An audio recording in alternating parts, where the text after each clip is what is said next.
इस वीडियो में हम लोग देखेंगे पाठ 1 चंद्रग्रहण से लौटती बेर के प्रश्न अभ्यास। आइए इसे शुरू करते हैं। प्रश्न पहला है, अलसी के मनोभावों का वर्णन कीजिए। उत्तर है, अलसी के पौधे पतले होने के कारण देह पतली कमर लचीली कहा गया है। अलसी मेड़ पर कहीं भी उग जाती है, इसलिए अलसी हठीली कहा गया है। अन्य पौधों के साथ उगती है, इसलिए मिलकर उगी है, ऐसी भावना व्यक्त की गई है। दूसरा प्रश्न है, विजन किसी व्यापारिक नगर से क्यों श्रेष्ठ है। विजन मतलब कि जहाँ लोग नहीं होते हैं, इंसान नहीं होते हैं, उसे कहते हैं विजन। तो इसका उत्तर है, विजन मतलब निर्जन, जहाँ इंसान नहीं होते हैं वहाँ शांति होती है, शांत है, वहाँ की भूमि प्रेम पूर्वक वनस्पति उगाती है, इसलिए वह व्यापारी नगर से श्रेष्ठ है। प्रश्न तीसरा है, काले माथे वाली चिड़िया किस तरह मछली पकड़ती है। उत्तर है, काले माथे वाली चिड़िया पोखर के ऊपर पंख फैलाकर उड़ती रहती है, पंखों के झपाटे मारकर मछली पकड़ लेती है। प्रश्न चौथा है, बांधे मुरैठा शीश पर इस पंक्ति के माध्यम से कवि क्या कहना चाहता है। इसका उत्तर है, चने के पौधों पर खिले हुए चने के फूल ऐसे प्रतीत होते हैं जैसे सिर पर पगड़ी बांधी है। चने के खेतों का वर्णन इस पंक्ति में कवि ने किया है। प्रश्न पांचवा है, देखता हूँ मैं स्वयंवर हो रहा है, प्रकृति का अनुराग अंचल हिल रहा है। इन पंक्तियों में प्रकृति के किस दृश्य की ओर संकेत किया गया है। तो इसका उत्तर देखिए, जब कवि पीले पीले लहराते सरसों को देखते हैं तब इस पूरे दृश्य में कवि को लगता है जैसे स्वयंवर हो रहा है। किसका? सरसों का। जिस प्रकार माँ विवाह मंडप में कन्या के ऊपर स्नेह भरे आंचल की छाह करती है, उसी प्रकार यहाँ प्रकृति माँ की भूमिका निभा रही है। प्रकृति का अनुराग भरा आंचल हिल रहा है। अगला प्रश्न है छठवां, प्रेम की प्रिय भूमि को अधिक उपजाऊ क्यों बताया गया है। इसका उत्तर है, प्रेम की प्रिय भूमि निर्जन है, वनस्पति की अधिकता है, जल की निरंतर प्राप्ति होती रहती है, इसलिए कवि ने प्रेम की प्रिय भूमि को अधिक उपजाऊ बताया है। प्रश्न सातवां है, निम्नांकित पंक्तियों के भावार्थ लिखिए। का है, एक चांदी का बड़ा सा गोल खंभा आँख को है चकमकाता। इसका भावार्थ है, तालाब के स्वच्छ जल को चांदी का बड़ा सा गोल खंभा माना है। जल स्वच्छ होने के कारण चमकदार भी दिखाई देता है। तालाब के पानी पर सूर्य की किरणें पड़ती है तो चमकने लगती हैं, इसलिए उसे चांदी की उपमा दी गई है। अगला है, सुन पड़ता है वनस्थली का हृदय चीरता उठता गिरता सारस का स्वर। तो इस प्रश्न का उत्तर है, इसका भावार्थ है, वनस्थली निर्जन होने के कारण सारस का स्वर ऐसा प्रतीत होता है मानो वनस्थली के हृदय को चीरकर गूंज रहा हो। क्योंकि जो वनस्थली है, जंगल है, वह निर्जन है, वहाँ कोई भी इंसान नहीं है, चारों ओर शांति ही शांति है। तो जब सारस बोलता है तो उसका स्वर ऐसा प्रतीत होता है जैसे वह वनस्थली के हृदय को चीरकर गूंज रहा हो। प्रश्न आठवां है, कोयल का प्रसिद्ध है। कोयल का क्या प्रसिद्ध है। तो कोयल का कुहकना प्रसिद्ध है। चने के पौधे की ऊंचाई कितनी है। तो इसका उत्तर है 1 बीते के बराबर।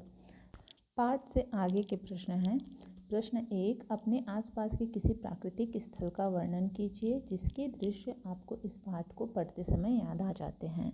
तो आपको जिस भी प्राकृतिक स्थल की याद इस कविता को पढ़कर आती है उसके बारे में यहाँ पे लिखना है। जैसे कि उदाहरण के लिए, जगदलपुर कांकेर घाटी घूमते समय इस प्रकार का दृश्य याद आता है। घनी वनस्पति, पहाड़ी झरने, पक्षियों का कलरव, प्रकृति का अद्भुत दृश्य सभी मन को लुभाते हैं। तो यहाँ पे एक उदाहरण के तौर पे बताया गया है, इसे आप बदलकर अपने प्रिय स्थान का भी उदाहरण लिख सकते हैं। प्रश्न दूसरा है, एक कोलाहल भरी घनी आबादी वाले नगर तथा शांत ग्रामीण अंचल की तुलना कीजिए और बताइए कि दोनों में कौन सी बातें आपको पसंद है और कौन कौन सी नापसंद। अपनी पसंदगी और नापसंदगी का कारण भी लिखते हुए इसे एक तालिका के माध्यम से दर्शाइए। तो इसका उत्तर देखिए, कोलाहल भरे घनी आबादी वाले नगर की तुलना में ग्रामीण अंचल अच्छा लगता है। कोलाहल से दूर प्रकृति के समीप पर्यावरण की शुद्धता पसंद आती है। शहरी शोर, प्रदूषण, भाग दौड़ अच्छी नहीं लगती। तो देखिए, पसंदगी ग्रामीण अंचल में और नापसंदगी शहरी क्षेत्र में। पहला है सुहाना प्राकृतिक दृश्य, जो कि हमें ग्रामीण अंचल में देखने को मिलता है। शहरी क्षेत्र में धूल भरी जिंदगी की हमें बिल्कुल भी पसंद नहीं है। दूसरा है स्वच्छ प्रकृति का अनुभव ग्रामीण क्षेत्र में। शहरी क्षेत्र में यह हमें नहीं देखने को मिलता है, प्रकृति से दूर बनावटी जिंदगी के समीप है। तीसरा है जीवन की वास्तविकता, जो कि ग्रामीण क्षेत्र में देखने को मिलता है, शहरी क्षेत्र में दिखावापन है। चौथा है संबंधों की गहराई, जो कि शहरी क्षेत्र में संबंधहीन वातावरण है। पांचवा है सुविधा कम प्रेम ज़्यादा, कहाँ ग्रामीण क्षेत्र में, और शहर क्षेत्र में सुविधा अधिक है परंतु प्रेम कम है। तो यह था दूसरा प्रश्न का उत्तर। तीसरा है बगुला समाज के किस वर्ग का प्रतीक है और उनकी किन विशेषताओं को रेखांकित करता है। आज के समाज में यह उदाहरण कितना प्रासंगिक है। तो इसका उत्तर है बगुला समाज के लोभी वर्ग का प्रतीक है। लोभी वर्ग ऊपर से बहुत सभ्य दिखता है, किंतु शोषण के समय वह किसी प्रकार का भेद नहीं रखता। आज का समाज बगुले के समान ही लोभी है। अब अगला है भाषा के बारे में, जिसमें पहला प्रश्न है प्रकृति का अनुराग अंचल ही रहा है, जो मानवीकरण का उदाहरण है। मानवीकरण अलंकार किसे कहते हैं? जहाँ जड़ वस्तुओं या प्रकृति पर मानवीय चेष्टाओं का आरोप किया जाता है, वहाँ मानवीकरण अलंकार होता है। इस पाठ से मानवीकरण अलंकार के ऐसे ही अन्य उदाहरण लिखिए। इसका उत्तर है, देखिए उदाहरण पहला फाग गाता मास फागुन। दूसरा है ध्यान निद्रा त्यागता है। तीसरा है चोंच पीली में दबाकर दूर उड़ती है गगन में। चौथा है रीवा के पेड़ कांटेदार कुरूप खड़े हैं।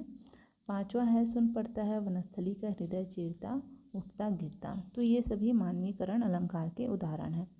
प्रश्न 2 है पाठ में हरा ठिगना चना, हठीली अलसी, चतुर चिड़िया आदि विशेषण युक्त शब्दों का प्रयोग किया गया है। इसी प्रकार आप अपने आसपास के कुछ पौधों, पक्षियों, फूलों या जीव जंतुओं को किस तरह के विशेषणों के साथ प्रस्तुत करना चाहेंगे, ऐसे 10 उदाहरण लिखिए। तो यहाँ पे देखिए आप अपने हिसाब से लिख सकते हैं, पर यहाँ पे देखिए पाठ में जो दिया गया है उसी को लिखा गया है।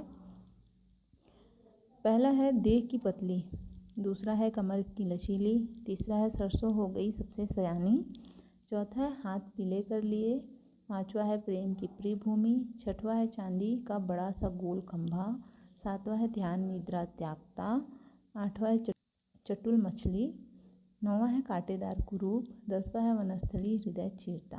तो ये इस पाठ में ही दिए गए कुछ उदाहरण हैं। आप अपने शब्दों में भी विशेषण युक्त ऐसे वाक्य लिख सकते हैं। तीसरा प्रश्न चंद्र गहना से लौटती बेर कविता में किस अलंकार का प्रयोग हुआ है? तो इसका उत्तर है इस कविता में मानवीकरण अलंकार का प्रयोग हुआ है, जहाँ प्रकृति का चित्रण मानवीय क्रियाकलाप के रूप में किया जाता है, वहाँ में मानवीकरण अलंकार होता है।